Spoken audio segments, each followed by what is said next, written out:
Corona மூன்றாம் அலையை எதிர்கொள்ள மத்திய மாநில அரசுகள் இப்போதே தயாராக வேண்டும் என்று உச்சநீதிமன்றம் வலியுறுத்தியுள்ளது.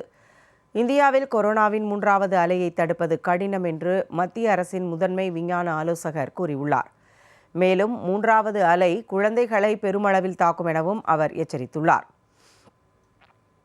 இந்த நிலையில் கொரோனா மூன்றாம் அலையை சமாளிக்க மத்திய மாநில அரசுகள் ஏதேனும் திட்டம் வைத்துள்ளதா என கேள்வி எழுப்பிய உச்சநீதிமன்றம் இப்போதே மத்திய மாநில அரசுகள் தயாராக வேண்டும் என அறிவுறுத்தியுள்ளது. கொரோனா இரண்டாம் அலையில் இளைஞர்கள் பெரிதும் பாதிக்கப்பட்டு வரும் சூழலில் மூன்றாவது அலை குழந்தைகளை தாக்கும் என எச்சரிக்கப்பட்டுள்ளதால் அதனை சமாளிக்க திட்டம் தேவை என்றும் உச்சநீதிமன்றம் வலியுறுத்தியுள்ளது.